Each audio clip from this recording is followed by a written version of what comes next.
Welcome back to new video. आयो सबजना सन्चै आरामै हुन्छ होला, म पनि सन्चै नै छु। म चाहिँ आज यो के अरे यो भक्तपुर दरबार स्क्वायर घुम्दैछु। एउटा साथीसँग छु, साथीसँग आएको छु। यो के अरे हामी कता जाँदैछौँ अरे? भक्तपुर दरबार स्क्वायर 5 तल्ले। 5 तल्ले हो। र अनि मेरो चाहिँ यो पहिलोचोटि हो। यता अब यिनी साथी त धेरैचोटि आउँथ्यो होला। अलि अगाडि गरेर अनि यता चाहिँ अब मान्छेहरू आइराख्नु भएको छ। यो जाने बाटो हो, उता पुरै सानो गल्ली रहेछ। घरहरू चाहिँ यहाँको मलाई लास्टै मन पर्यो। यो अर्कै खालको डिजाइनमा बनिरहेको छ। यो पोखरीको नाम चाहिँ के हो?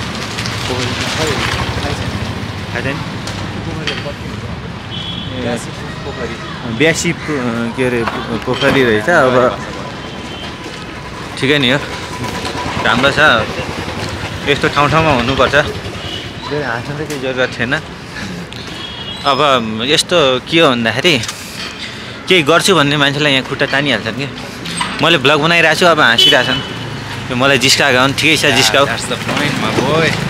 तिमीहरूले जिस्काएको म केही मान्दैन होइन। म तिमीसँग छु नि। अलिक कालो देख्यो क्या हामीलाई।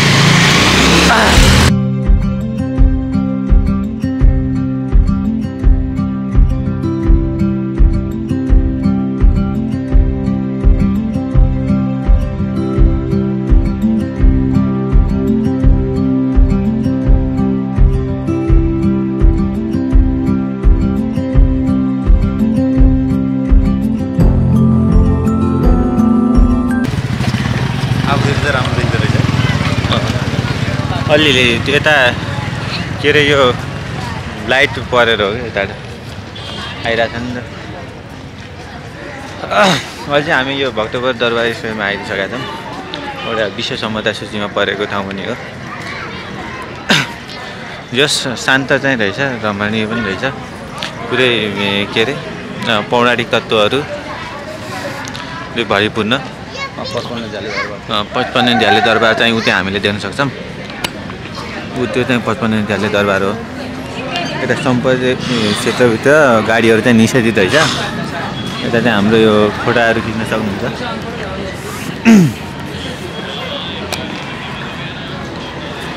एउटा माइन्ड रिफ्रेसिङ गर्नुको लागि चाहिँ यो बेस्ट ठाउँ जस्तो लाग्यो मलाई पनि। तिमीलाई कस्तो लाग्छ? एकदम बेटर नि। बेटर? बेलुका आउनलाई एकदम सही छ। कतिचोटि आयो तिमी? हुन्छ, म एभ्रिडे आएर हुन्छु। डेली डेस्टिनेसन जस्तै हो। यहाँ चाहिँ आइरहेको हुन्छ। यता चाहिँ अलि लाइट भएर अब अलि हामीलाई राम्रो देखिन्छ। यो चाहिँ गोल्डन गेट भक्तपुर हुन्छ। यसलाई चाहिँ यो गोल्डन गेट राम्रो नै छ।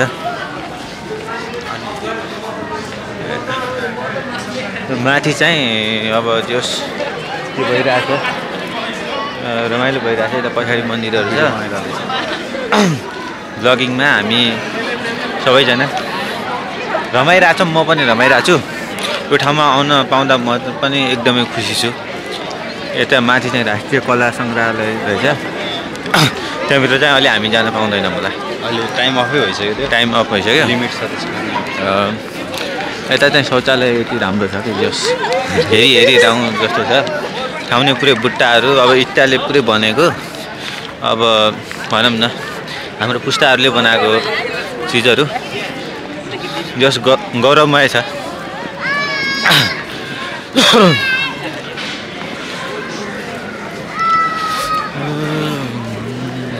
पद्म स्कुल यो यता चाहिँ यो पद्म माध्यमिक विद्यालय। हजुर, राजाको पालादेखि यो पद्म शमशेरको पालामा होला सायद बनेको। राणा प्रधानमन्त्री पद्म शमशेरले बनाएको हो। हो, यहाँबाट चाहिँ सबै सुविधा।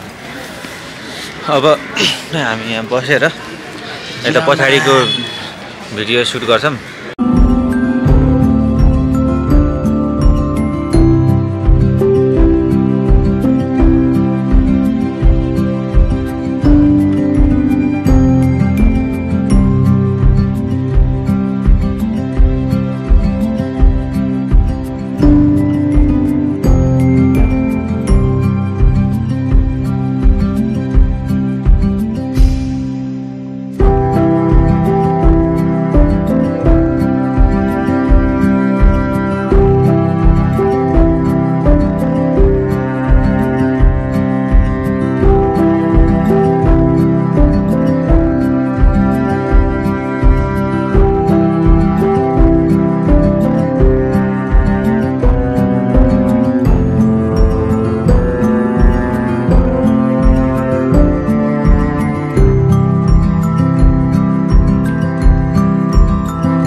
पाँचतले मन्दिर हो कि पाँचतले मन्दिर नै अहिले चाहिँ हामी यो न्यातापोल मन्दिर भन्छ क्या न्याप्तल न्यातापोल अहिले चाहिँ हामी यो न्याप्तल मन्दिरमा छौँ हामी पनि आज यसो शनिबारको अवसर पारेर सबै फुर्सद भएको अवसरमा घुम्न आएको जोस् यता घुम्दाखेरि चाहिँ मलाई निकै नै राम्रो लाग्यो सबैजनाहरू आउनुहुँदो रहेछ विदेशीदेखि लिएर नेपाली सबै यस्तो ठाउँमा बेला बेलामा हामीहरू आउनुपर्छ यस्तो मनोरञ्जन पनि दिने यहाँको बारेमा केही जानकारी पनि पाउँछौँ र यहाँ पुरै यो नेवार कल्चरहरूको पनि त्यो विशेषताहरू देख्न पाउँछौँ पुरै नेवार ड्रेसमा हुनुहुन्छ यता चाहिँ यहाँ भक्तपुरको दही पनि पाइँदो रहेछ जस यो भक्तपुर दहीको लागि एकदम प्रसिद्ध जिल्ला पनि हो यहाँ चाहिँ अर्ग्यानिक दही पाइन्छ भन्छ अनि अब त्यही नै हो अब हामीले योमा केही क्लिपहरू खिचेका छौँ त्यो चाहिँ हेर्नु होला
र अहिले चाहिँ हामी यो के अरे नपुगु पोखरीमा छौँ अनि घुम्दै क्रममा यो चाहिँ लास्टै नै ठुलो रहेछ अब यो पछाडि चाहिँ अहिले लाइट नभएको कारणले देखाउन सकिन्न खासै राम्रो आउँदैन होला देखाउन त सकिन्छ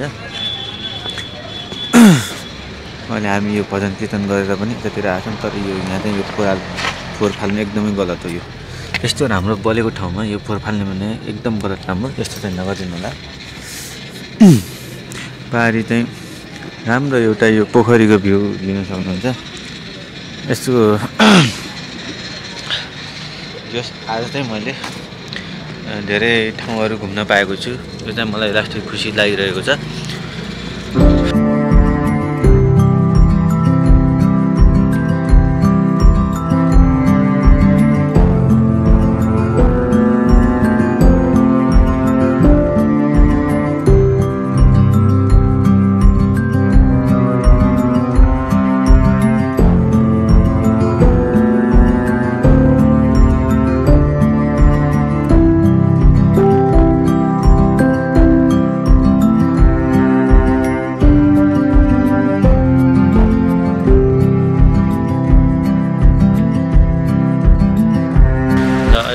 भिडियो हेरिदिनु भएकोमा धेरै धेरै धन्यवाद भन्दै अब आगामी भिडियोमा जोडिन्छौँ हामी दुवैजना बाई गुड नाइट